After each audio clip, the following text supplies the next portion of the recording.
Wahai Tuhan, ku tak layak ke surgamu,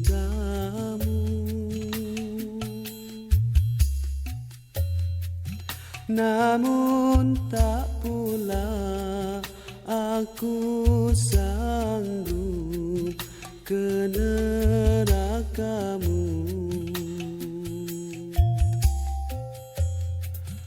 Ampunkan dosaku, terimalah taubatku. Sesungguhnya Engkaulah pengampun dosa-dosa besar. Ilahilah tulil firdausi a'la.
Khusus Akhina Ustaz Mahmud Hasan beserta seluruh pengurus, juga yang sama-sama kita hormati genap pengurus Majlis Ta'lim Safari Subuh, khusus orang tua kita Bapak Dr. Andes Haji Agus Sudana beserta para pengurus lainnya. Assalamualaikum warahmatullahi wabarakatuh. Alhamdulillah ala ni'matil iman wal islam, ni'matan jazilatan ala dawam ila yaumi marji'i jami'il adam. Ya para sahabat, para tabi'in dan insyaallah kepada kita semua selaku umat yang dirahmati Nabi. Bapak hadirin yang dirahmati Allah, kami selaku pengurus Masjid Al-Ikhlas yang pertama mengucapkan salam silaturahim, ucapan ahlan wa sahlan wa marhaban bihulukum. Selamat datang kepada para guru-guru kami dan juga para jamaah sekalian atas kedatangannya hadir di Masjid Al-Ikhlas ini dalam rangka kita thalabul ilmi, dalam rangka kita menuntut ilmu yang insyaallah mudah-mudahan ilmu yang akan disampaikan oleh guru kita bermanfaat bagi kita semuanya. Assalamualaikum warahmatullahi wabarakatuh. Karena jamaahnya, pengurusnya hanya menyerahkan kunci. Nah, kan kita bingung. Kita bukan menyewa gedung, kita mau mengajak jamaah masih yang bersangkutan untuk bisa sama kita ngaji. Tapi ternyata jamaahnya nggak ada, TKM-nya juga masih beberapa orang aja. Nah, karena kita udah tunjuk ketua RW, ambil hari, alhamdulillah Pak Haji Soleh begitu respon, Pak Didi, Pak Samin juga dari LK-nya. Kemarin kita sudah kumpul, insya Allah kita tetap jalan. Dan sekali lagi tentunya mengucapkan terima kasih kepada Pak RW, kepada DRI, juga kepada RMK di Papua Bus yang sudah berkenan, menggantikan pengurus Masjid Al-Ikhlas menjadi tuan rumah. Yang kita muliakan Al-Habib Abdurrahman bin Ali Asgab Anwar Hayati, juga Habib Akil Habib Ali, orang tua kita Bapak Kiai Haji Agus Sudana, saudara kita Bapak Ustadz Sunardi, Ketua DKM Masjid Al-Ikhlas, juga Bapak Sekjan, para tokoh, para ketua DKM baik masjid maupun musola. Saya akan panjang kalam bahwa informasi boti untuk tahap kedua sudah cair.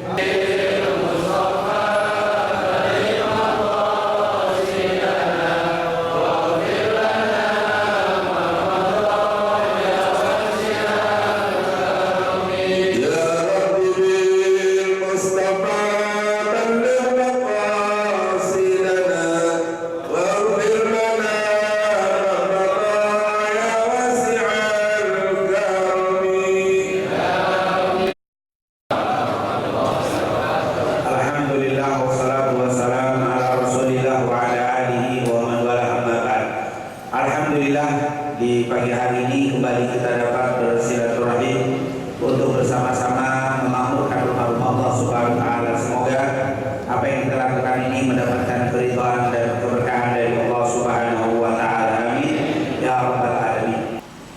Faqala kalimatan ma yasurruni anna li biha dunya wa fi riwayat asyrikna ya akhi fi du'ai. Ini perkataan Umar bin Khattab radhiyallahu anhu. Beliau berkata, "Istadzantu Nabiyya, saya pernah minta izin kepada Nabi Muhammad SAW untuk apa? Fil umrah, ketika Anda melaksanakan ibadah umrah. Fa'adina, lalu Rasul mengizinkan. Faqala, lalu Nabi berkata, la tansana ya akhi min du'aika, jangan engkau melupakan kami wahai saudaraku fi du'aika, di dalam doamu. Faqala, dikatakan oleh Umar bin Khattab, Nabi telah mengatakan kalimatan ma yasurruni anna liya biha dunya. Sungguh Nabi telah mengucapkan sebuah kalimat yang membuat aku gembira sampai seakan-akan aku memiliki dunia, dengan ucapan Nabi Muhammad SAW. Di dalam riwayat yang lain, asyrikna ya akhi fi du'ai. Dalam riwayat yang lain, asyrikna, masukkan aku di dalam doamu wahai saudaraku. Ada kalimat akhi disebut ukhayya, yaitu saudaraku, dengan kalimat tasghir. Intinya hadis ini diriwayatkan oleh Imam Abu Dawud, Tirmidzi, Ibnu Majah dan Imam Ahmad. Dikatakan oleh Umar bin Khattab, dulu saya waktu mau berangkat umroh, saya izin ke Nabi dan Nabi mengizinkan. Lalu Nabi mengatakan, jangan lupakan kami wahai saudaraku di dalam doamu. Maka perkataan Nabi itu membuat aku gembira seperti aku memiliki dunia. Beliau mertuanya Rasul, beliau orang yang sudah dijamin masuk surga tanpa hisab. Beliau juga meninggal, kebanyakan para ulama mengatakan pada tahun 23 Hijriah. Meriwayatkan hadis, ada yang mengatakan 520 hadis, dan fadilah keistimewaannya terlalu banyak untuk kita ceritakan tentang Umar bin Khattab radhiyallahu anhu. Beliau pernah berkata, istadzantu Nabiyya, saya minta izin kepada Nabi. Untuk apa? Fil umrah, untuk melaksanakan ibadah umrah. Ini menunjukkan bahwa kita ketika melakukan satu amal ibadah, satu amal yang baik, itu minta izin, minta restu, minta doa dari ulama, dari tokoh. Ya Rasul, saya minta izin, saya ingin berangkat apa? Umrah. Minta izin tentunya bukan cuma izin doang, tapi bisa apa? Minta restu, minta doa. Nah, ini menunjukkan ada yang kalimat. Jadi karena maaf nih, karena sebentar lagi mulai rame lagi haji, nanti rame lagi bidah-bidahin, bikin apa? Wali masa bidahin lagi. Udah, yang sudah melakukan safar, udah nggak usah pakai apa? Nggak usah dengerin bidah-bidahin. Yang nggak mau ngadain wali masa juga nggak apa-apa, nolong aja, nolong pulang haji, nolong nggak apa-apa juga.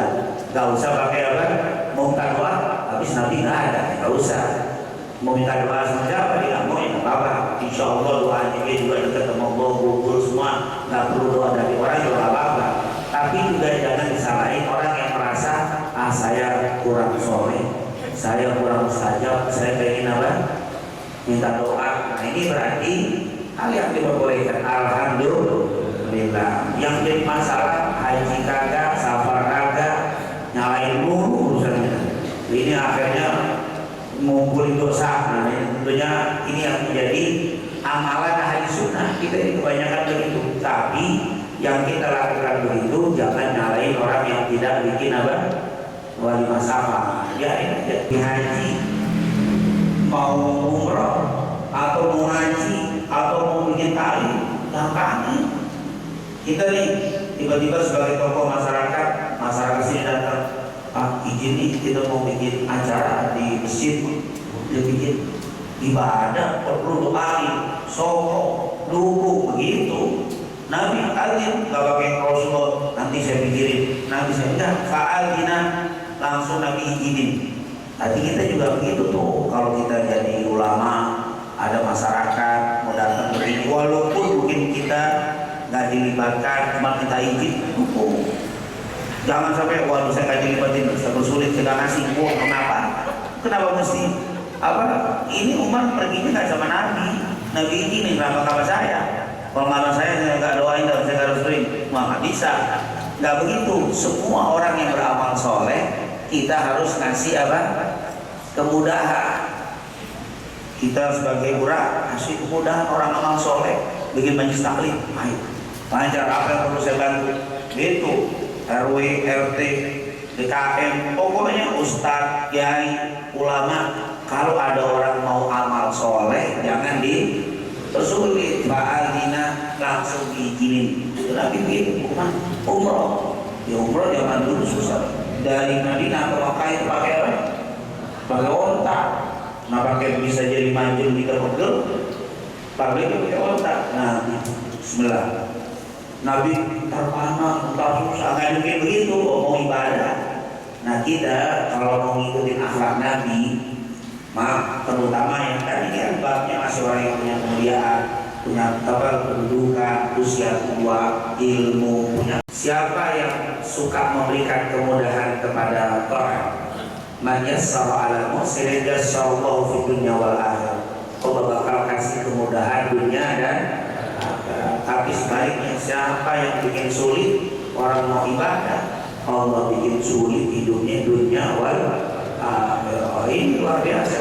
Semua dikasih kemudahan oleh Allah. Kalau kita kasih kemudahan.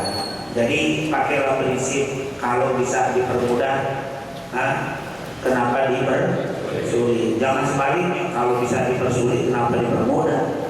Nggak boleh. Kita Islam itu harus makanya kalau ada orang mau ibadah nitip doa, jangan lupa doa kita juga. Itu doa, nitipkan.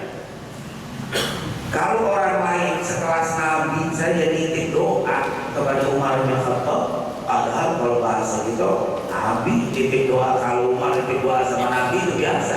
Nabi nitip doa, kenapa? Karena dari keadaan ibadah. Orang ibadah itu diikuti malaikat.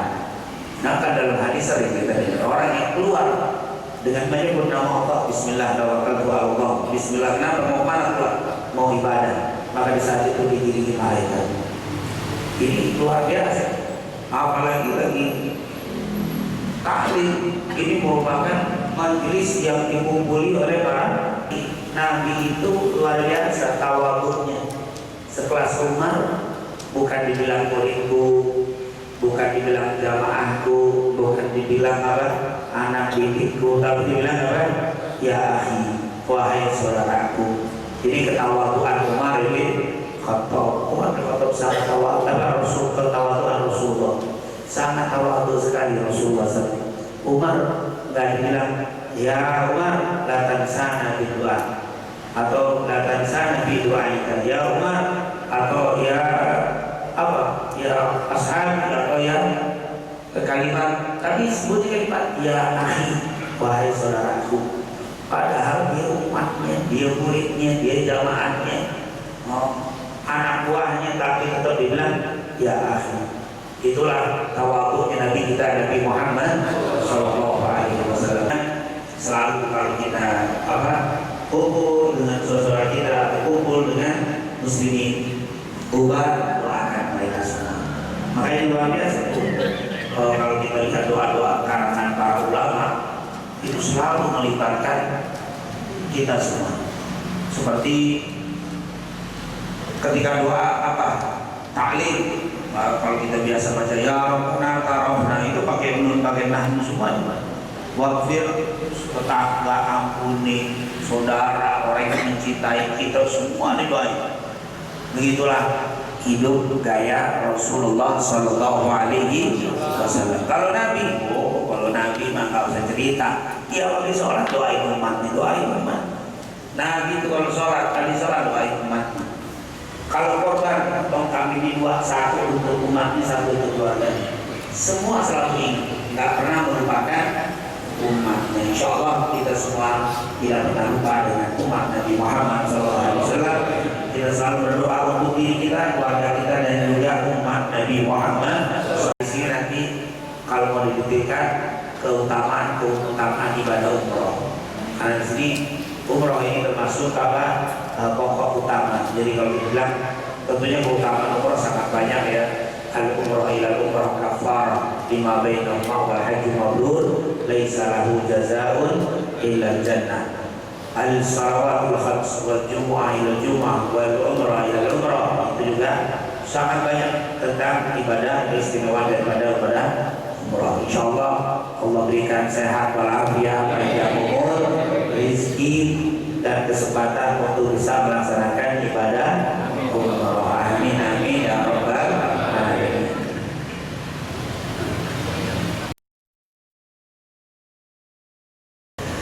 Selanjutnya, alhamdulillah kita memberi kesempatan untuk bertanya. Barangkali untuk dua orang penanya sudah terpenuhi kuotanya, tidak ada dua. Assalamualaikum. Pertanyaan saya, apakah kita harus mempelajari fikih wanita masalah head? Karena saya pernah buka Instagram, isinya agak pelik masalah head wanita itu gitu. Apakah kita harus tahu juga nih sebagai seorang suami gitu? Karena saat istri kita selesai head, ini udah selesai bener atau gimana? Karena nanti ada juga produk sholat yang harus dia kerjakan, yang dia harus kerjakan seperti apa?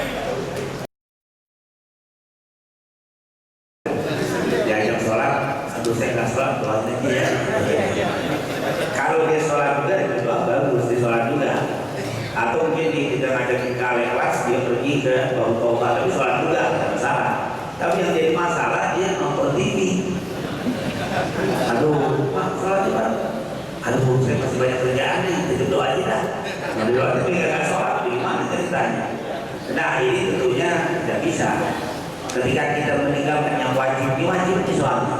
Lain kalau sunnah, saya mau bikin apa? Saya mau ke silaturahim ke rumah saudara, aku saya nggak bisa ikut. Kebetulan silaturahim ini sahabat, saudara. Titik doa deh sampai sana itu boleh, karena itu waktu sunnah. Tapi kalau yang wajib, nggak puasa doain aja. Kan kamu puasa, saya nggak puasa, nggak bisa. Yang begitu percuma didoain. Percuma apalagi kalau sholat, karena sholat itu adalah diamnya doa. Kan kalau kita baca di definisi fikih kan, as-sholatu hiya ad-du'a. Sholat itu artinya apa? Doa. Dari segi istilah kan afal awal takbir wa akhiruha taslim, itu definisi istilah. Tapi istilah bahasa sholat itu dia ad-du'a. Makanya as-sholatu ala nabi, bukan sholat takbir, tapi sholat kepada nabi itu sholawat. Apa yang dikatakan?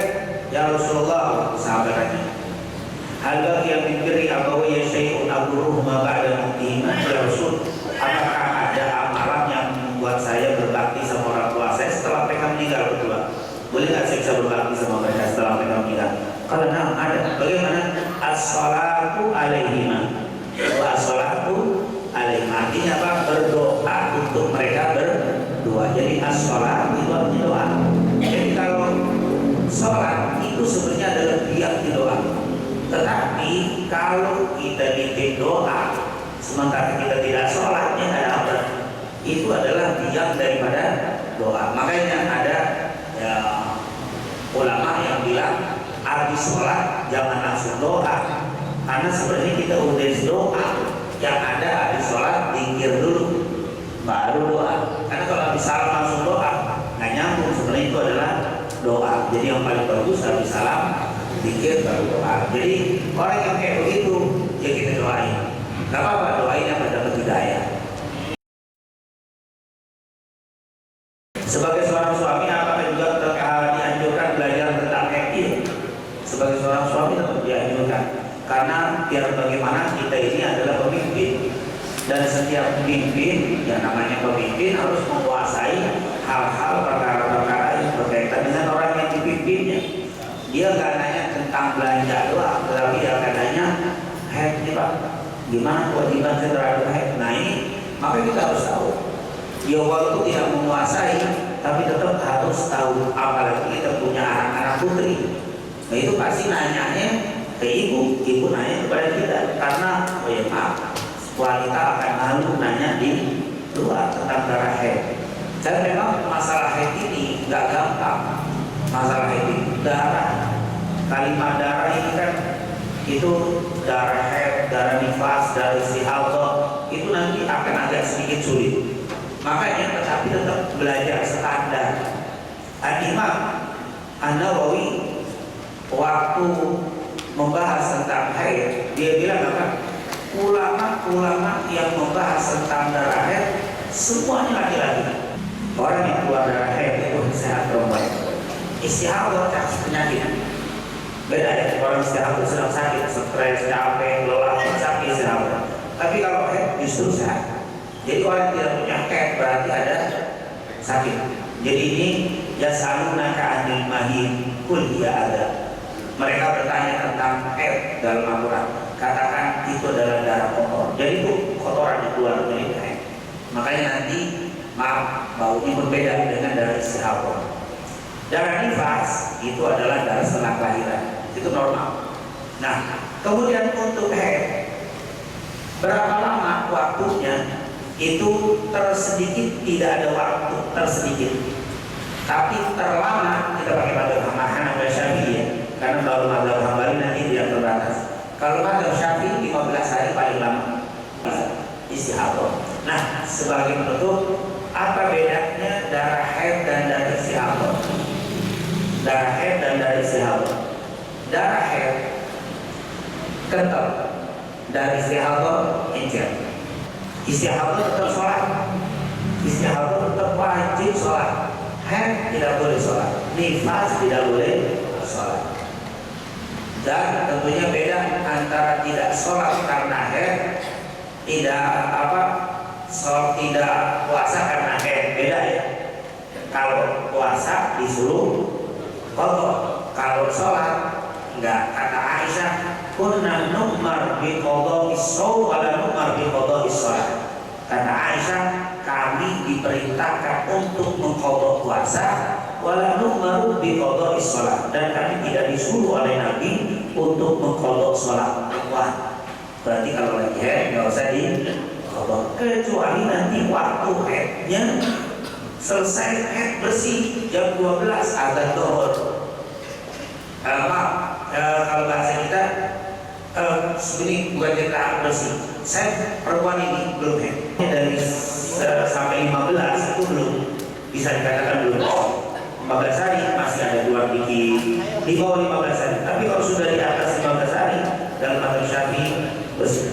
Tapi kalau belum itu masih dapat dikatakan sebagai orang yang haid. 15 hari datangnya itu waktu. Di atas 15 hari sudah 15 hari bersih, mandi, sholat, kemudian besoknya keluar lagi dalam hilang. Itu bukan haid, itu hitungannya dari istihad karena sudah keluar daripada itu. Tapi kalau masih di situ kemungkinan itu dia apa? Tapi Ustaz, kemarin saya sudah bersih 7 hari, terus saya mandi, saya sholat, besok sholat, lusa keluar lagi berhenti. Karena selama masih dalam lingkup 15 hari, saat keluar itu masih dihitung haid. Tapi sisa bersih kemarin masih nggak apa-apa. Nah, tentunya nanti para ulama menjelaskan kenapa kok bisa lebih dari 7 hari 8 hari, biasanya 8 hari 7 hari. Terus kalau bisa lebih, kelebihan itu karena yang pertama disebabkan karena pemikirannya stres. Stres itu bikin nambah keluar udara banyak. Yang kedua terlalu lelah, terlalu capek, biasanya keluar. Maka di situ pengaruh kepada yang tadinya keluar darahnya yang kenceng dan pelan tersendat, akhirnya bisa lebih dari 8 hari yang biasa rutin terjadi pada perempuan tadi. Jadi itu pengaruh. Jadi boleh jadi biasanya itu lagi dalam keadaan apa? Stres, entah kurang belanja kurang atau apa, pikiran macam-macam, atau tidak suami darah pulang, jangan-jangan itu mulai ngacak itu darahnya itu pengaruh pikiran dan pola makan juga pengaruh. Pola makan ini berpengaruh dari pola makan juga berpengaruh ya. Wallahu a'lam bishawab. Dan semuanya mungkin yang sedang kurang sehat, yang mungkin lagi sakit, mudah-mudahan diberikan kesabaran oleh Allah. Tidaklah saja sebagai pengubur dosanya di hadapan Allah Subhanahu wa Ta'ala, dipanjangkan umur dalam taat rangka ibadah kepada Allah Subhanahu wa Ta'ala. Ada hal diniyah bikul diniyatin sifat isbi'anta safi sifat la yubahiru bihi salaman la hadratin Nabi Muhammadin Mustafa sallallahu alaihi wasallam.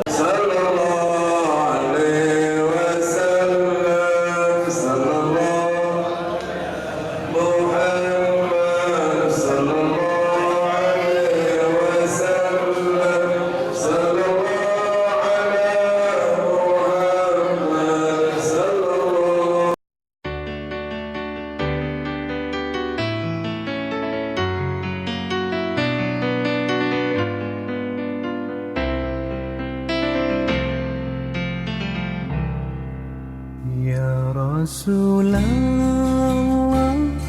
salamun alaik. Ya Habiballah, salam alaik. Nadrah ilayya ya Rasulullah, atfan alayya حبيب الله.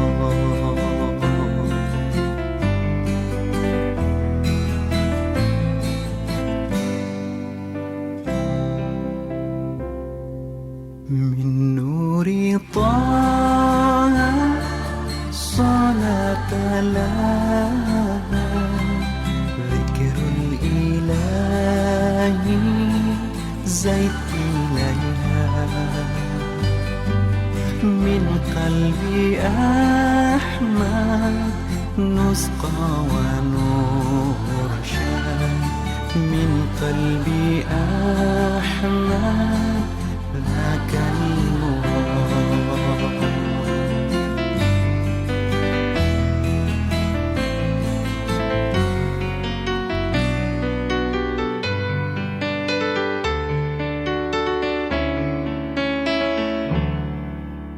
Kekasih Allah juga semesta, sholawat salam kita semua.